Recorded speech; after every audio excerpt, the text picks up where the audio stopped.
गांव के बाहर एक पुराना टूटा हुआ मकान था। लोग कहते थे वहां कोई नहीं जाता क्योंकि जो भी गया वो वापस वैसा नहीं लौटा। रात का समय था, हवा तेज चल रही थी, खिड़कियां अपने आप बज रही थी। उस घर में उस दिन पहली बार कोई रहने आया, एक नई दुल्हन। उसका नाम था सावित्री। शादी के बाद उसका पति उसे इस पुराने घर में लेकर आया, पर अजीब बात ये थी, गांव वाले उनसे नजरें चुरा रहे थे, जैसे कुछ छुपा रहे हों।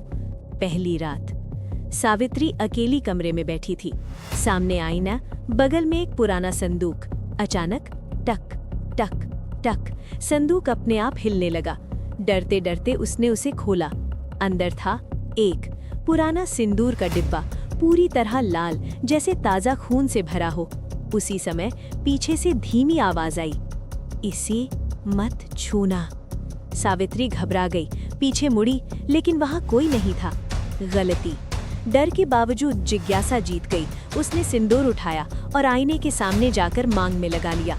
जैसे ही सिंदूर लगाया, 1 आईना अचानक चटक गया, 2 हवा रुक गई, 3 कमरे का दरवाजा अपने आप बंद हो गया, और 4 आईने में उसका चेहरा नहीं, किसी और औरत का चेहरा दिख रहा था। सच्चाई, वो औरत एक मरी हुई दुल्हन थी। आंखें काली, चेहरा जला हुआ, और मांग में वही खून जैसा सिंदूर। धीरे धीरे वो आईने से बाहर आने लगी।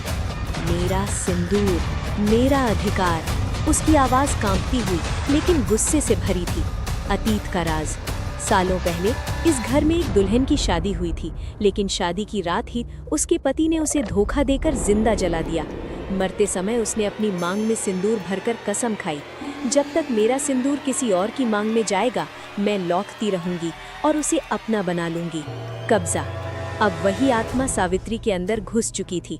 उसकी आंखें लाल हो गईं, चेहरा बदलने लगा, और अचानक उसने आईने में देखकर मुस्कुराया, पर वो मुस्कान उसकी नहीं थी। अगली सुबह गांव वाले घर के बाहर खड़े थे, डरे हुए। दरवाजा खुला, सावित्री बाहर आई, बिल्कुल सामान्य, लेकिन 1 उसकी मांग का सिंदूर धीरे धीरे खून की तरह बह रहा था, और 2 उसकी आंखों में अब किसी और की आत्मा थी। एंड, अंत, ट्विस्ट। उस रात गांव में एक और नई दुल्हन आई, और सावित्री धीरे धीरे उसके घर की ओर बढ़ने लगी, क्योंकि अब वो सिंदूर अगले शिकार की तलाश में था।